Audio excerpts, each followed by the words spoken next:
Morning दोस्तों, कैसे हैं आप लोग। उम्मीद करती हूँ कि आप सभी अच्छे होंगे, स्वस्थ होंगे, खुश होंगे और सभी अपनी अपनी तैयारी में पूरी ईमानदारी और लगन से लगे होंगे। आज मेरी सुबह हो गई थी लगभग 3 बजे और मैंने सोचा सुबह सुबह पढ़ाई कर लेते हैं, क्योंकि गर्मी की छुट्टियों में काफ़ी जगह घूमना फिरना हो गया। और ये वीडियो मेरी बहुत पहले की है, यूँ समझिए कि ये भी गर्मी की छुट्टियों की ही है। तो आज भी हम सबका प्लान हो गया है नैनीताल घूमने का। और नैनीताल से पहले ही कैंची धाम पड़ता है, अगर आप सभी ने सुना हो तो वहाँ भी दर्शन करने जाना है। तो इसलिए मैंने सोचा थोड़ी सी पढ़ाई सुबह सुबह हो जाए। वैसे भी गर्मी की छुट्टियों में काफ़ी घूमना फिरना हो गया, इस वजह से बहुत नुकसान हो गया पढ़ाई का, और इसलिए मैंने काफ़ी दिन से वीडियो भी नहीं डाली। ये तो बहुत पहले की वीडियो मेरे पास थी जो मैं अब आप तक पहुंचा रही हूँ। और किसी मैडम का मेरे पास कमेंट आया था कि वो मुझसे टाइम टेबल मेरा पूछना चाह रही थी, जानना चाह रही थी कि मैं कैसे टाइम को मैनेज करती हूँ, जो मेरी पढ़ाई भी हो जाती है और मैं जॉब भी कर लेती हूँ। तो बस जहाँ चाह है वहाँ राह है। मैं पढ़ाई भी कर लेती हूँ, घर के काम भी करती हूँ और अपने स्कूल को भी संभालना होता है, तो मैं जॉब भी करती हूँ। लेकिन हाँ, ये है कि हर चीज़ को अच्छे से मैनेज करके चलना होता है। अगर आप वाकई में मेरे जैसे तैयारी करना चाहती हैं तो अपने आप को मेंटली प्रिपेयर करना होता है, फिज़िकली भी प्रिपेयर करना होता है, थोड़ी सी मेहनत करनी होती है। मेरा जो टाइम मैनेजमेंट होता है वो ऐसा होता है कि मैं मॉर्निंग में उठ के पढ़ लेती हूँ 1 घंटे, फिर स्कूल चले गए, स्कूल में लंच हुआ तो लंच में मैं अपनी कुछ वीडियोज़ जो है अपनी मोबाइल में डाउनलोड करके रखती हूँ, ईयरफोन लगा लिया या ऐसे ही उसे सुन लिया। फिर बाकी टाइम तो स्कूल में टाइम मिल नहीं पाता है। और उसके बाद फिर मैं जब घर आती हूँ 1 घंटे का रेस्ट अपना कर लिया, कुछ काम भी है उसे किया।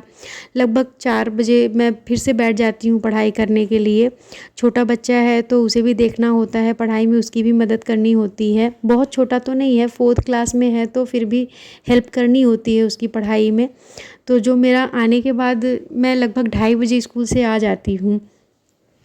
आने के बाद मैं आधे घंटे अपना रेस्ट किया इधर उधर, फिर थोड़ा 1 घंटे अपने बच्चे को भी टाइम देना, खुद भी रेस्ट हो जाता है, अपना जो काम होते हैं मैं कर लेती हूँ। फिर उसके बाद मैं 3 साढ़े 3 बजे के करीब फिर से अपना सोचती हूँ कि मैं पढ़ाई अपना शुरू कर दूँ।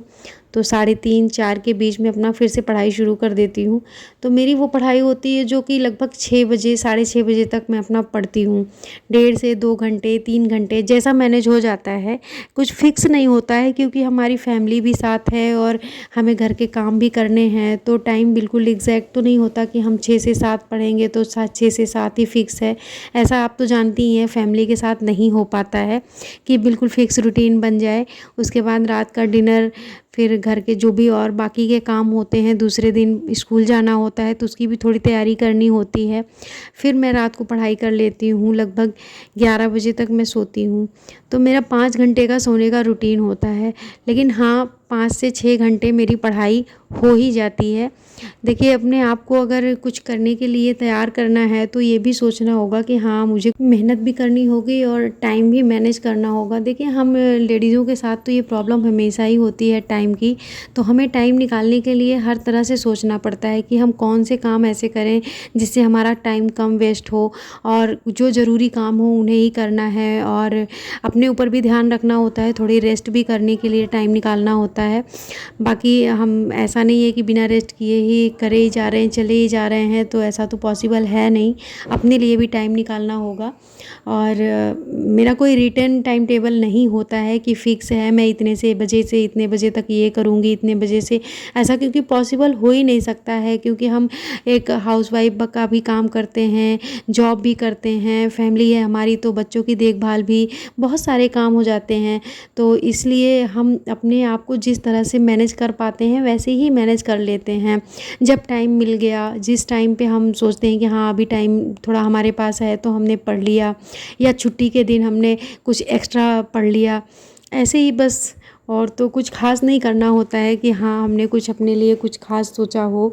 तो जो भी मैडम ने मुझे कमेंट करके पूछा था, हो सकता है कि उनकी जो सवाल थे शायद उनका जवाब उन्हें मिल गया हो। कुछ हद तक मैंने कोशिश की है उनकी प्रॉब्लम को सुलझाने की। हो सकता है मेरी बातों से कुछ हेल्प मिल जाए उन्हें।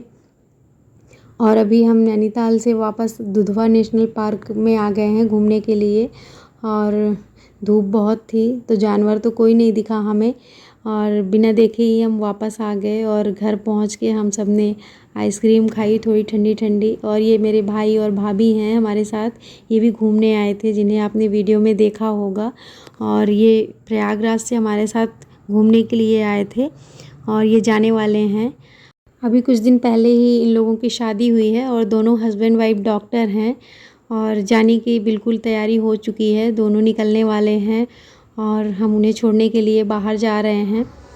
और काफ़ी दिनों से मेरी वीडियो नहीं आ रही है क्योंकि एग्ज़ाम नज़दीक आ रहे हैं और मेरी पढ़ाई काफ़ी छूट गई, तो बस मैं उसे ही कवर करने में लगी हूँ। लेकिन अब हमारी रेगुलर वीडियोस आएंगी और मिलते हैं नेक्स्ट वीडियो में। और खूब मेहनत करिए, खूब डटे रहिए, पूरी ईमानदारी के साथ लगे रहिए। बेस्ट ऑफ लक सभी को। Bye bye.